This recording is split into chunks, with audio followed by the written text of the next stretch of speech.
I think now is that turning point because AI is what I like to say an equal opportunity disruptor. It doesn't matter if you're accounting or engineering, if you're marketing or HR, right? It can level up every area of business. Hello and welcome back to the Worthy to Lead podcast. I'm your host, Christiana Corona. My conversation today on the podcast is going to be a little bit different, and I hope you enjoy it. My good friend Kevin Sakamoto is a PhD professor in a university, and he and I go way back. We have worked together at Target, and I've followed his journey as a product leader, and I've been a design leader.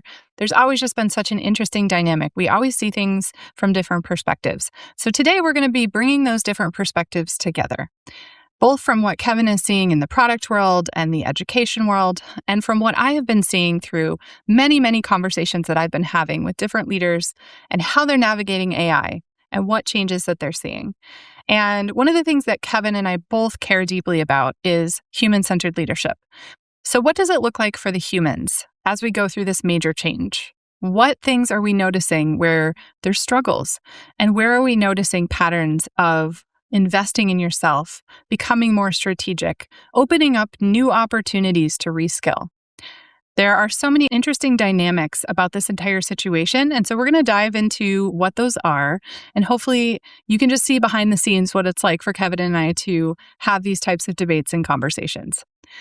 I hope that at the end of this episode, you will gather just a little golden nugget for yourself, one thing that you can take forward and start thinking about doing with your team.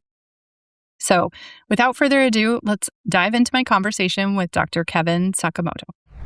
Dr. Kevin Sakamoto, welcome to the Worthy to Lead podcast. So glad you're here.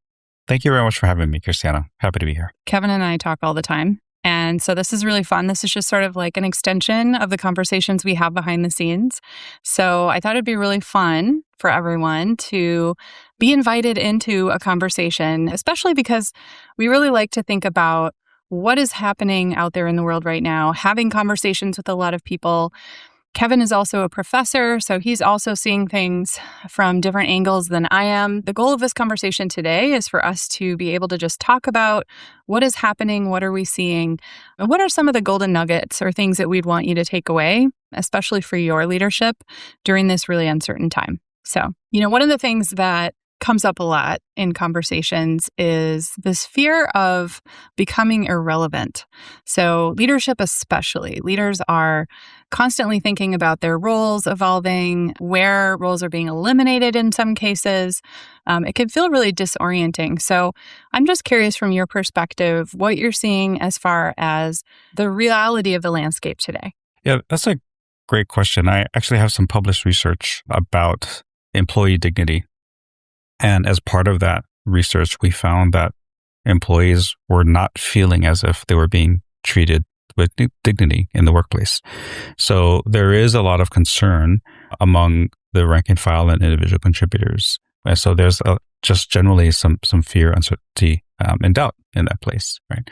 And at the same time, we're seeing a lot of sensational headlines in the news about companies laying off, and Microsoft, as of this recording a couple of weeks ago, just laid off 4,800 employees. And I have friends at Microsoft, so I immediately were texting all of them to see if they're okay.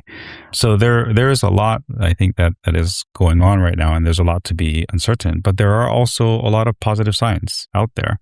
And it's important to be able to hold both of those things together in the same space in order to just generally see which way you can go within your own particular environment. Yeah. And I think, we tend to focus on the negative headlines, like you said, and it creates this feeling of worry. But there are actually some really interesting case studies out there of positive results and things that have dramatically improved businesses. And I know one of the case studies that you and I were having a good time talking about previously was this case study about IKEA and how IKEA was able to leverage an AI chatbot that took over, 47% of their customer service inquiries. So think about a job that is very thankless in many cases for the people that are working there. And they were able to automate a lot of that in a way that was a good customer experience and then be able to take those employees and instead of laying them off, they found a different customer problem within the business to solve, and they reskilled them to become interior designers. And because of that change, they were able to make an additional $1.4 billion of revenue for their business. I mean, that is like such an astonishing story. But yet, that just shows the creativity, right? The creativity of what you could do with this moment rather than focusing on only the efficiencies, only the eliminations. That's a sort of downside of this situation. Yeah, I agree. And initially, I like to think that part of IKEA's results were based on the very fact that when you look at your house, very likely you don't just decide, I'm going to buy a couch and it's going to go right there. So as people, we normally make some decisions. The bigger the thing is, the more expensive the thing is. You and I both know, having worked at Target, that customers will spend time browsing on their mobile device and then researching on their desktop because they want to read the reviews and look at the pictures. And if the higher the price point item, the more they spend on desktop, right? So the same would be true, I would imagine, for IKEA, that as an organization, because they deal with such big things and homes and furniture. Yes, they've got the small KitchenAid things and those types of stuff. But for the most part, it's concerned decisions. That's already part of just how they view the world. And you can kind of see some of that in their key values when we're looking at the article. And it's very easy to find 8 key IKEA values. And I really honed in on a few of them that I thought would explain why they were such a success. So for example, one of the values, the first one that they talk about is togetherness. And it says here, togetherness is at the heart of IKEA culture. We are strongest when we trust each other, pulled in the same direction, and have fun together. And that already creates the sense of, okay, how can we take AI and move together with this and not treat it as if it's this new technology that the existing silos within an organization will just say, okay, do something with that and see if you can save money or maximize revenue.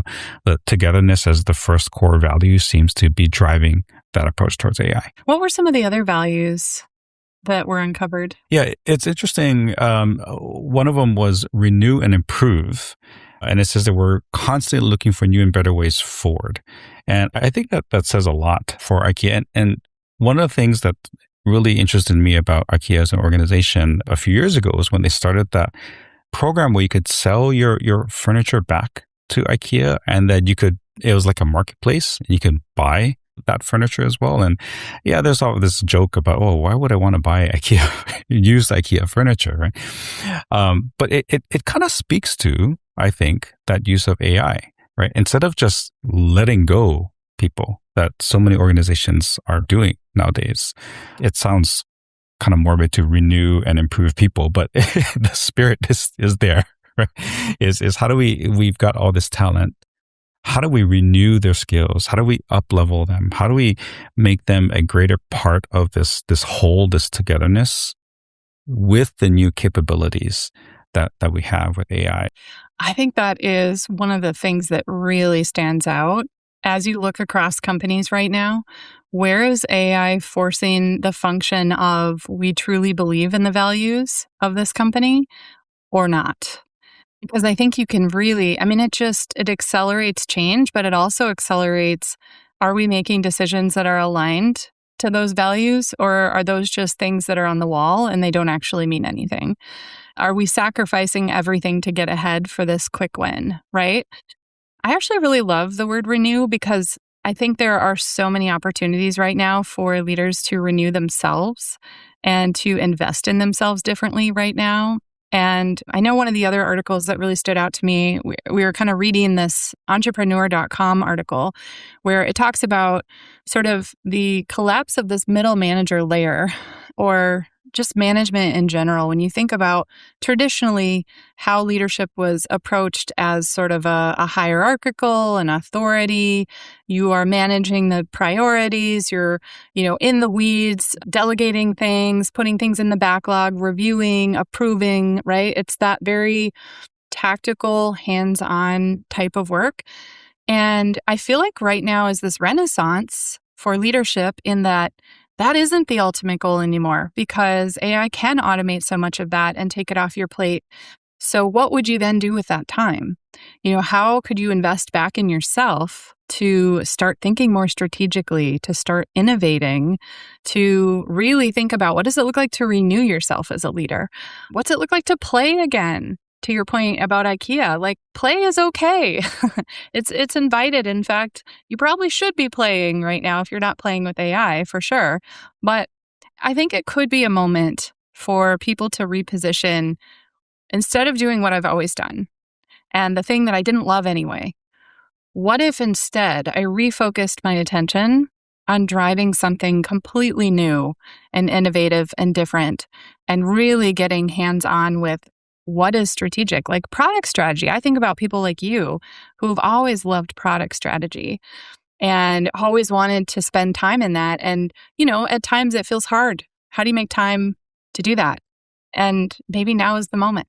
Yeah, absolutely. And there's so much to unpack there. So when you talk about middle managers and what is their role, and I can see this great concern in that lack of clarity, especially when you have the concept of token maxing, which was kind of really rose in popularity and now seems to be fading out. And for those of you that don't know it, token maxing is this idea of just maximizing all the burn of your AI tokens. So because organizations just a few months ago were using how many tokens you're spending as a measure of productivity. And that's the measure of success. And humans being humans will find a way to maximize tokens without producing anything. So there are lots of reports, again, part of our research, where people were just writing agents upon agents to burn through tokens to show that they were spending a lot of tokens, and to the point where developers are burning $100,000 worth of tokens within a week. And what is the result of that artificial metric? You see Uber just a couple months ago saying that, we are now having to roll back. We spent all of our AI budget in April of 2026 already, right? And we're having to decide what to do next. So in that respect, you can imagine the middle manager is left saying, my people are doing what you said, they're burning tokens, and I don't have any input into that. So what is my role here? Because they are just burning tokens without my direction. So I do think that, yes, there is a challenge ahead for organizations as a whole to decide, what do we do with this talent that we have within the organization, and how do I maximize the value that they contribute? And I do believe it goes back to culture. And IKEA is just one example, I think, of where they leverage the culture to make sure everybody's moving forward together. I love the idea of what does it look like to help everyone move forward? Because I think there's a lot of organizations where things have become increasingly competitive. And you are fending for yourself. You have to individually learn how to maximize AI. You got to learn how to code. You got to learn how to build your own agents.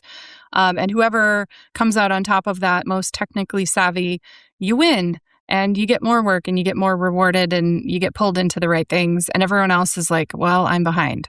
Great. What do I do?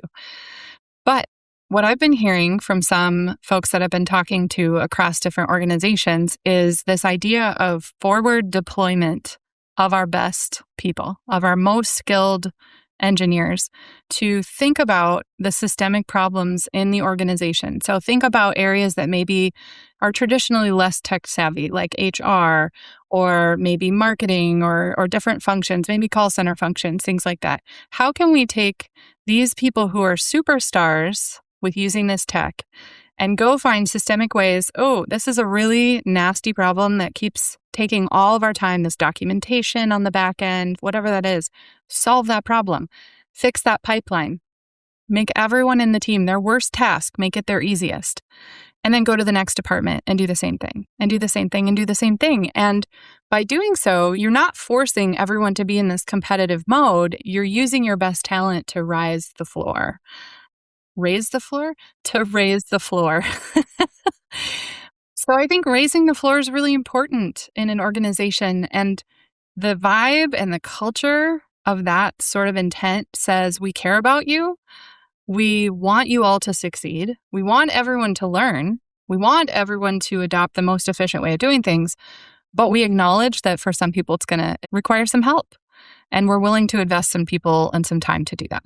And I love that approach. I fully agree.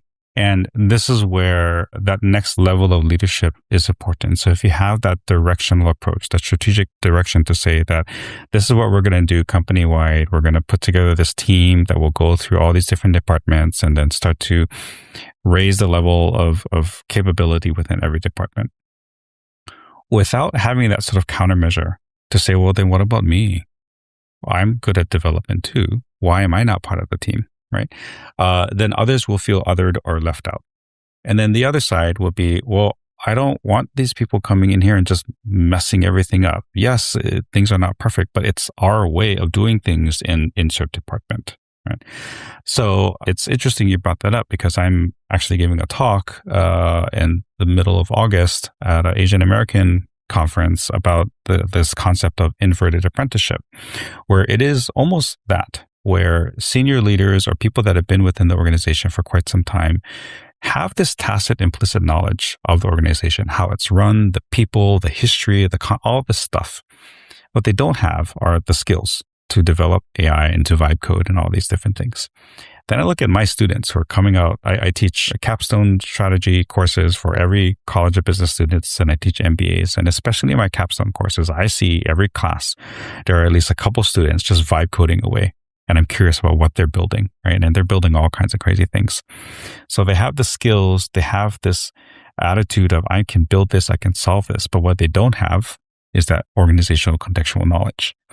So the concept of inverted apprenticeship tries to solve that, where you pair these young, bright, brilliant college students who have the technical skills with these more senior employees, and then together they start to build and solve the problems. And what happens then is there's a sense of agency on both sides, because the employee feels like, I'm actually contributing. I'm 6 months into my job and I'm actually solving real problems. I'm building something. And then the person who's been there for a while can say, well, I'm learning how this is being made. I may not know exactly all the steps that were used to build it, but I know what connects here, what goes here. And if I need to address it, I can fix it. It's such a nice pairing of the best of both worlds and acknowledging that each has value. And I think a lot of the conversations are around people feeling like what they have isn't valued, right? Like maybe it used to be valued, but is it anymore? Have I become irrelevant? And so I love the intentional activities that create that ecosystem of, we see the value of the history, we see the value of the context, we see the value of learning over decades what works and what doesn't work, and pairing that with the fresh approach or the faster way of getting things done, or maybe something novel, right? Maybe there is a different way of solving this that doesn't require 8 weeks to get it done. Maybe we could do it in 2 days, right? So I love that approach. And I think there is real value in getting creative right now in how you pair people together and how you unlock. I think a lot of times there's unlocking people's desires for change that maybe they just have given up. Like, well, we're never going to get the attention. We're never going to get the solution. We're not important enough. We're not at the top of the list for our problem to be solved. It's just an internal problem. It's just an internal tool. It's a legacy tool, right? Well, maybe now is the time to ask again, because maybe the answer will be different. Right. Yeah, absolutely. Absolutely. And now more than ever, so I'm such a nerd, like another. That's why we love you, Kevin.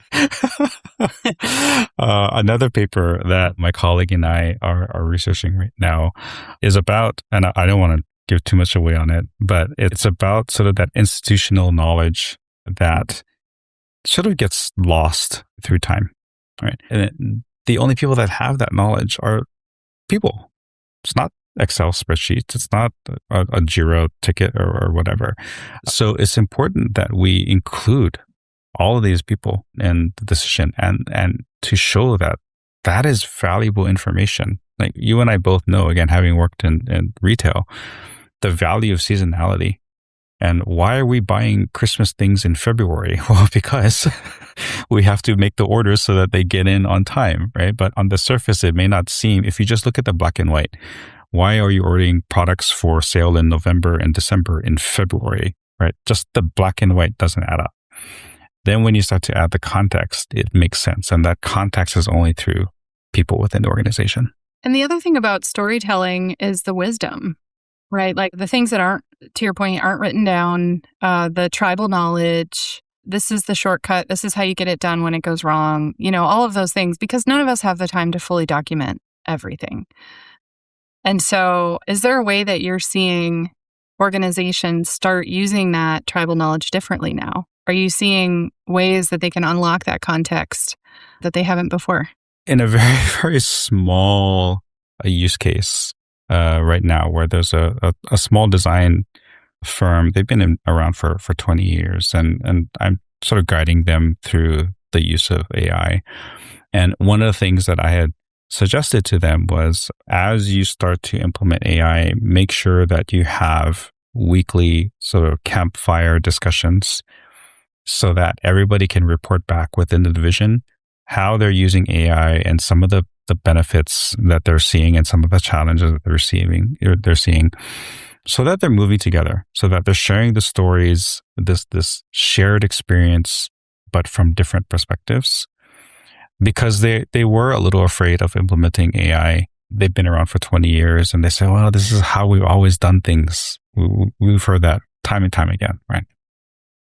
But I think now is that turning point, because AI is what I like to say, an equal opportunity disruptor. It doesn't matter if you're accounting or engineering, if you're marketing or HR, right? It can level up every area of business. But the important thing is that we're sharing how it's making those improvements so that we are moving together. So one other area that I was thinking about around this shift that we're seeing is really this idea of becoming more of a player coach, where maybe traditionally you're pretty hands-off, you don't get deep in the code, or you don't get deep in the directing where the team goes. The practitioner portion of the role, it's been pretty segmented for a lot of companies. And we're seeing a return back to the player coach mentality of getting your hands dirty, being a part of the entire process or helping to guide the process differently. And the thing that comes up for me is, if you haven't been doing that up until now, or maybe it's been infrequent, you might feel a little rusty on what does that actually look? How do I insert myself in a valuable way so that I don't become a bottleneck, and also my team doesn't feel like they're being micromanaged, right? Like that's a terrible way to lead. But I am providing the kind of value that is helpful. And one of the requirements, I think, is obviously technical fluency. So understanding what AI is, roughly how to use it, practicing building things. So when you are in those conversations, you can participate fully and not, have to stand in the background and say, well, I have no idea what they're talking about. But I think the other thing is like really assessing the quality of the questions that you ask. And that's where I think becoming an actual coach to your team can be extremely valuable. And a lot of that comes from what you were saying around your experience, and how do you bring that context in? How do you ask those provocative questions about how you might handle different situations? What are the risks that could come up here? What is our opportunity? How do we know that this is a meaningful way to invest our time?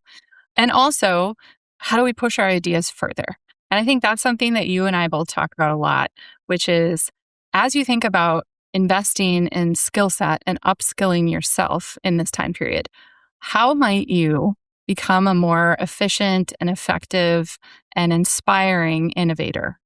Like, what does that actually look like for your team? So I know I have a lot of thoughts on that, but I would love your take on, if you were going to recommend for leaders how they could start up-leveling their innovation skills to be more helpful to their team, what would you say? I would say and this is easier said than done, right? Is space is the most important thing we could do for both ourselves and for your team, is to create that space to learn and sort of to discover. But don't feel pressured by all these videos and YouTubers and saying that, you can do all these things, or you should do all these things based off of AI. Because we know from just basic psychology that if you're not interested in the thing, you're not going to do the thing. So really sit down first to identify what is it that you're really interested in, or what is it that's really bothering you within your workflow, within your life, within whatever. and then see if AI could solve it. Because then you'll be invested. Then you'll really want to do it. Like for example, when I'm in the middle of developing an app right now, and as I was going through just line by line certain things, I realized that, the toast message, when I do a tab overlay on top of it, is reading the same thing that's on screen. And from an accessibility perspective, that's not good, because then the accessible user won't do that. I'm interested in, I'm always looking at how those experiences come to life within the app. So that's the kind of value that I think I can add because I'm interested or because I'm an advocate of it. So everyone within the organization, every team member has that thing that they're interested in, that they like, and really capitalize on it. I think AI gives you that opportunity to do so. And one quick story on another one was, for me, I would find myself saying, do I really want to ask AI that? I think I found myself early on saying, it's probably going to think I'm stupid. I'm like, no, what? Just ask the question. Just ask it. It's fine. So just ask. Nobody's going to notice, right? Just ask away, and then you'll find some really good answers. Yeah. It's the perfect way to ask all your dumb questions. Yeah. Because there's nobody on the other side. So right. It's great. They're not cringing on the other side. No. At least, yeah, okay. Hopefully their response is somewhat respectful instead of like, seriously? Yeah, exactly. I do say, and this is a whole nother topic too, just about anthropomorphizing AI. And I don't know about you, Christiana, but I say please and thank you to my AI. I do as well. Do that? Okay. Yeah. We're trained. Yeah. Yeah, we're trained. I think too, some of the things that I think about when it comes to innovation is, and to your point, AI is just another tool. It's another tool in our tool belt. We're just learning the new medium. It's new and exciting because we're just learning it. Eventually, we will understand it. We'll know the constraints, the boundaries, what we like, what we don't. It will continue to change over time, but it's not going to be the novel thing that means if you're a hammer, everything's a nail, right? Right? Everything is AI right now. Eventually, maybe there will be another catchphrase or variation of this that will then become the popular thing. But it's just an evolution over time of this medium. And I love how you pointed out, and I totally agree with this, that really the context here is shifting around us, but the principles behind how we ask great questions are the same. And so if we're really going in and starting with the problem and focusing on what is that customer pain point that is so intractable, that we just have not made progress on, that sounded impossible before. That thing that everyone said, that's too hard. The system is too complex. It's too legacy. We could never touch it. Maybe we can revisit some of those things. Or the internal examples of super inefficient task-oriented things, processes, whatever. Those are really great problems to solve. But I think if our focus is always on where's the pain and relieving the pain, and then coming up with the most creative, wild, imaginative, different ways of solving for that pain, and inviting lots of different voices into the room, and bringing different disciplines together that maybe wouldn't have worked together, we're always going to arrive at something really interesting and likely something that is going to be a true innovation. But I think if we have it backwards and we're always focused on the tool and not on the problem, that's where we get ourselves in trouble, right? Yes. Yeah, I fully agree. As you were talking, I immediately thought about one of the things I talk about in my lecture. One of the many things I talk about in lecture is food and the difference between a stew and a potluck. And now I think when we're looking at AI and the use or the approach of AI, it is very much, I think, this IKEA version of a potluck.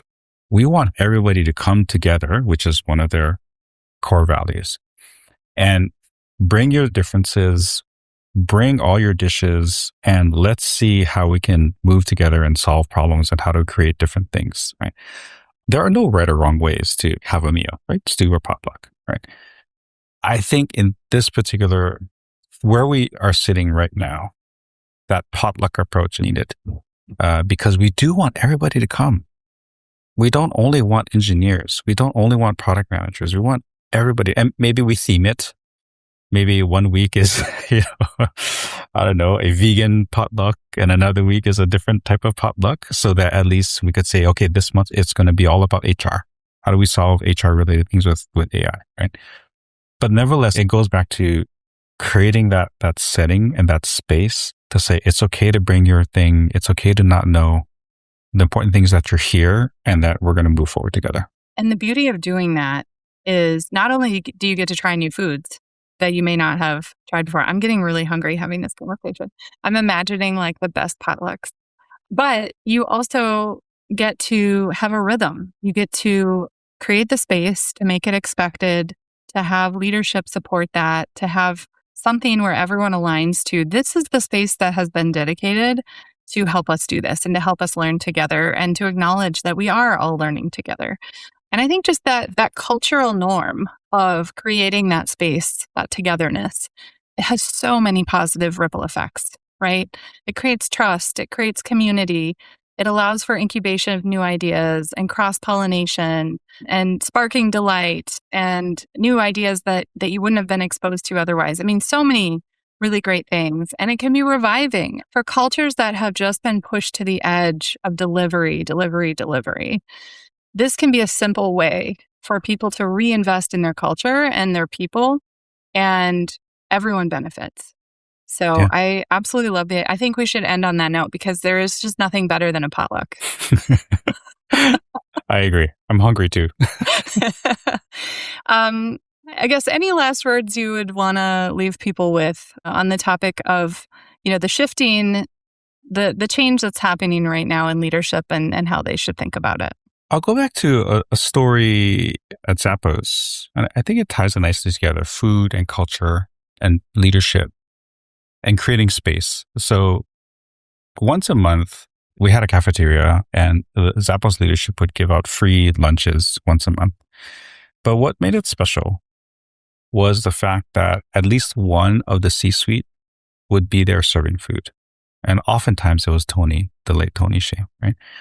So number one, it creates the space. Everybody knows once a month we're going to have the free food, right? And everybody's going to come because, one, it's free, but two, we get to see each other. It's an excuse to see each other. And let's not have meetings. Let's go to the cafeteria. And number three, it's our chance to just say hi and have a little chit chat with the C-suite because they're going to be there serving food. They're going to be talking to one another. But I think the most important thing that did is it humanized the C-suite. When you see your CEO serving you food, it really drives that message home that they are just like one of us, right? And I think here is the same thing too, is how do we create this environment where we have these AI potlucks where the CEO herself and her C-suite are there and they're learning, they're contributing, and that everybody is learning on this together because I'm sorry, nobody has the answers to AI, and it is changing every week. And I think the best thing we can do is just sit down, have meals, and learn about it together. That's such a beautiful image. And the simplicity of doing that. I mean, it's not something that takes extraordinary amounts of time, but think about the extraordinary impact. I mean, you're still talking about it years and years later, the impact that had on you of creating that level of accessibility and trust and investment and saying, I care and this matters. So what a beautiful symbol. I love that. And I would just close out maybe by encouraging people to maybe take some chances on yourself. As you think about this opportunity, there might be a lot of fears, a lot of risk, a lot of unknowns, and it's easy to sit in a place and kind of stew on those things. But I think one of the best things that you can do to get out of that mindset and into a more productive one, which is going to be helpful to you and your team, is to the point that Kevin just made, focusing outward and thinking about where are there opportunities to lift others up, to serve my team, to show up with them, to learn something new together. This doesn't have to be a you sitting on your own island, struggling to change as quickly as you possibly can. Turn it into a team event. Turn it into something that is done together. And I guarantee not only will it create trust, but it's going to also help everyone reduce that stress level that they're under right now. because going through it together is far superior to going through it alone. So, all right. Well, this has been a really wonderful conversation. Thanks for popping in, Kevin. I know you are without AC, and I'm really hoping that gets turned around quickly. So appreciate you coming in despite the heat. Oh, always. Thank you so much, Christiana. Thank you so much for joining us today. We really appreciate you following along with this conversation, and hopefully some new ideas were sparked, whether that was the IKEA story, thinking about how to become more creative, how to reskill your existing employees, how to solve new problems that may unlock growth in areas that you never expected, or perhaps apprenticeships and partnerships and pairing between different people across different departments to solve internal process issues that maybe have been so difficult over the past years and have never gotten the attention they deserved. Or maybe it's the potluck. That potluck idea of creating community around something important and revisiting those values. What was it that made this company great? What was it that made us strong? How do we reinvest in that idea as we approach this AI shift in our leadership? So there are many, many ways to create that community and to lift all the boats across your organization. And I can't wait to hear how you are approaching this change. So please reach out to me. I would love to hear what you're experimenting with. If you want to hear more episodes like this one, go ahead and subscribe at worthytolead.co/subscribe. We'd love to have you along for the journey. Until next time, keep showing up, keep doing the work that matters, and keep leading like you're worthy to lead. Because you are. Bye for now.